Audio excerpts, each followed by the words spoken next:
कई आशंकाओं और सवालों के बीच रूस ने अपनी कोरोना वैक्सीन स्पुतनिक वी का ऐलान कर दिया। भले ही लोग इसे लेकर अभी भी आश्वस्त न हो। 2 और वैक्सीन हैं जिनके इस साल के आखिर तक उपलब्ध होने की थोड़ी उम्मीद है।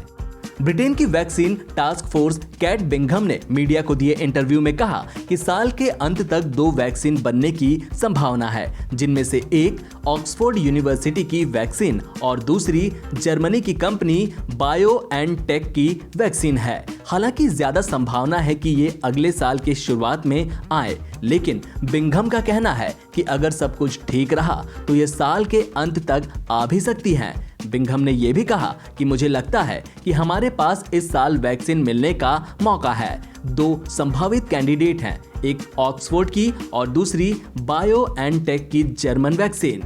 ये दोनों ऐसी हैं कि अगर सब कुछ ठीक रहा तो इन्हें बनाकर इस साल डिलीवर किया जाएगा। ऑक्सफोर्ड और एस्ट्राजेनेका की वैक्सीन इस रेस में सबसे आगे मानी जा रही है। हालांकि रूस ने अपनी वैक्सीन को रजिस्टर करा लिया है और चीन ने अभी एक वैक्सीन का पेटेंट करा लिया है। बिंघम ने यह भी कहा कि बुजुर्ग लोगों को युवाओं से अलग वैक्सीन दिए जाने की संभावना है, क्योंकि उनका इम्यून सिस्टम कमजोर होता है।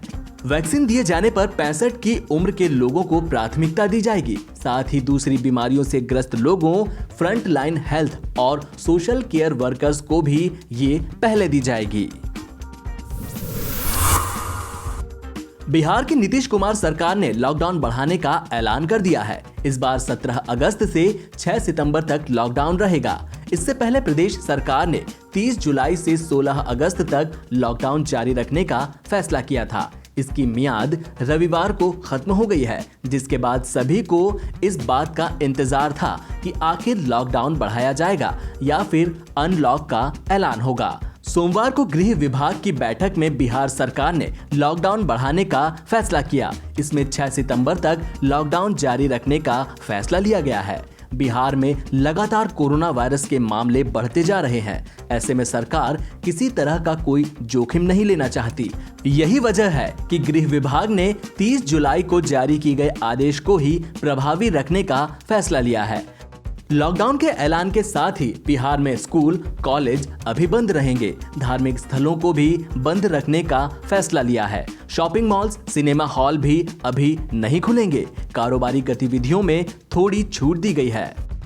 पार्क और जिम भी बंद रहेंगे। रात का कर्फ्यू जारी रहेगा। बिहार के गृह विभाग की ओर से जारी गाइडलाइंस के मुताबिक नाइट कर्फ्यू जारी रहेगा, यानी रात 10 से सुबह 5 बजे तक प्रदेश में नाइट कर्फ्यू रहेगा। मालवाहक गाड़ियों के आने जाने पर रोक नहीं होगी। जरूरी सेवाओं से जुड़े लोग निजी वाहनों का इस्तेमाल कर सकते हैं। टैक्सी, ऑटो पहले की तरह चलेंगे, लेकिन बस सेवा बंद रहेगी। परिवहन विभाग की बसें नहीं चलेंगी। लॉकडाउन के दौरान धार्मिक स्थलों और पार्कों को बंद रखा जाएगा। पाकिस्तान की सेना के चीफ जनरल कमर जावेद बाजवा सोमवार को सऊदी अरब पहुंचे। हाल ही के दिनों में दोनों देशों के बीच संबंध कुछ इस कदर बिगड़ गए थे कि सऊदी ने पाकिस्तान से अरबों डॉलर का कर्ज चुकाने को कह डाला। ऐसा माना जा रहा है कि बाजवा इन्हीं हालातों को सुलझाने की कोशिश में लगे हुए हैं। दरअसल पाकिस्तान के विदेश मंत्री शाह महमूद कुरैशी ने पिछले दिनों सऊदी पर तीखा हमला डाला था, जिसके बाद यह चर्चा शुरू हो गई थी कि पाकिस्तान को इसका खामियाजा भुगतना पड़ेगा। खास बात ये रही कि सरकार के मंत्रियों ने भी कुरैशी की आलोचना की है, जिससे माना जा रहा है कि कुरैशी की कुर्सी पर खतरा हो सकता है।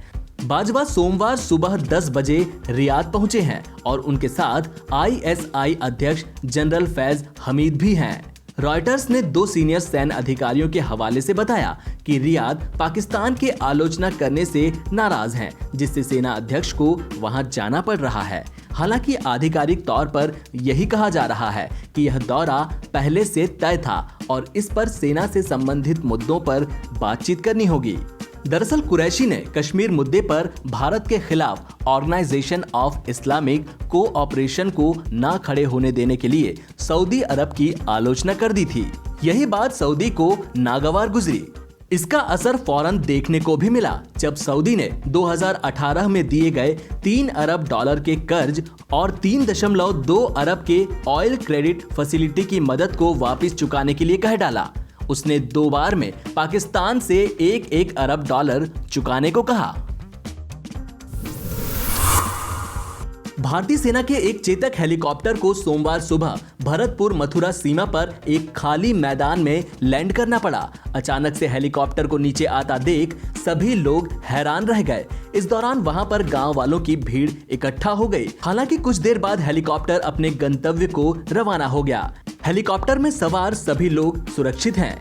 जानकारी के मुताबिक भारतीय सेना का चेतक हेलीकॉप्टर सोमवार सुबह अपनी नियमित उड़ान पर था। इस दौरान कुछ तकनीकी दिक्कत की वजह से उसे भरतपुर मथुरा सीमा पर एक खाली मैदान में एहतियातन लैंड करना पड़ा। इसके बाद पायलट ने सभी चीजों को चेक किया। सब कुछ सही पाए जाने पर हेलीकॉप्टर दोबारा अपने गंतव्य को रवाना हुआ। हेलीकॉप्टर में सवार सभी लोग सुरक्षित बताए जा रहे हैं।